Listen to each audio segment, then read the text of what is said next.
Sudah takut belum kita dengan Allah Subhanahu wa taala? Ini tandanya. Dalam literatur ilmu tasawuf, arti khauf adalah suatu sikap mental merasa takut kepada Allah yang disebabkan merasa kurang sempurna dalam menjalankan ibadah dan pengabdian, dan merasa takut atau khawatir kalau Allah tidak senang kepadanya. Awal mulanya khauf timbul karena pengenalan dan cinta kepada Allah yang sangat mendalam, sehingga ia merasa khawatir kalau Allah melupakannya atau ia takut kepada siksaannya. Seorang hamba yang memiliki rasa khauf, takut kepada Allah, ia akan semakin taat terhadap perintah Allah dan berusaha sekuat tenaga untuk meninggalkan segala larangannya. Allah Subhanahu wa taala berfirman, yakhafuna rabbahum min fawqihim wa yaf'aluna ma yu'marun. Artinya, mereka takut kepada Tuhan mereka yang di atas mereka dan melaksanakan apa yang diperintahkan kepada mereka.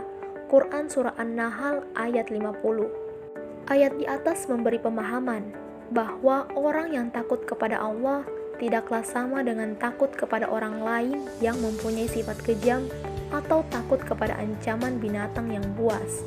Akan tetapi, orang yang takut kepada Allah, ia akan semakin mendekat kepadanya.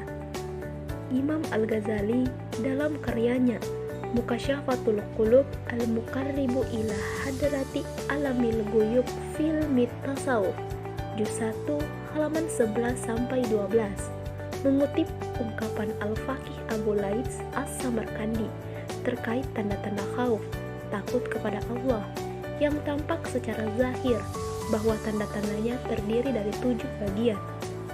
Pertama, lisannya dijaga dari mengucapkan perkara yang dilarang seperti ghibah, berbohong, adu domba, dan ia berusaha menghindari dari ucapan yang berlebihan. Orang yang khauf, takut kepada Allah, lisannya selalu berzikir, memperbanyak membaca Al-Quran, dan suka berbicara tentang masalah keilmuan. Kedua, hati orang yang takut kepada Allah tidak menyimpan permusuhan, kebohongan, dan kedengkian kepada saudaranya. Permusuhan dan kedengkian termasuk penyakit hati yang sangat berbahaya. Seseorang yang hatinya sudah dipenuhi dengan kedengkian dan permusuhan sulit untuk disembuhkan, kecuali dengan ilmu dan amal kebajikan. Ketiga, pola berpikir orang yang takut kepada Allah tidak akan berpikir kepada sesuatu yang diharamkan, baik makanan, minuman, pakaian, dan lain sebagainya. Juga, ia tidak silau akan gemerlapnya dunia. Pemikiran orang yang takut kepada Allah selalu mengambil iktibar, pelajaran dari segala hal yang terjadi terhadap dirinya. Keempat, perut orang yang takut kepada Allah selalu dijaga dari kemasukan sesuatu yang diharamkan, karena bila perut diisi dengan sesuatu yang diharamkan, ia akan dimurkai oleh Allah Subhanahu wa taala. Kelima, tangan orang yang takut kepada Allah selalu dijaga dari mengambil hak orang lain, dan tangan yang takut kepada Allah digunakan kepada jalan ketaatan kepada Allah, seperti bersedekah, berinfak, dan membantu orang yang membutuhkan bantuan.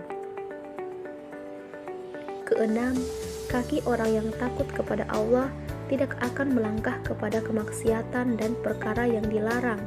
Kakinya digunakan kepada jalan menuju ketaatan kepada Allah, seperti bersilaturahmi dan mengunjungi para ulama dan orang-orang soleh. Ketujuh, orang yang takut kepada Allah, ia ikhlas dalam menjalani ketaatannya. Ia berusaha menghindar dari sifat kemunafikan dan sifat ingin dipuji oleh orang lain. Selanjutnya, Imam Al-Ghazali menegaskan apabila seseorang merealisasikan 7 dari tanda-tanda orang yang takut kepada Allah yang telah disebut di atas, maka pantas baginya menyandang predikat sebagai orang yang bertakwa kepada Allah Subhanahu wa taala. Wallahu a'lam bishawab.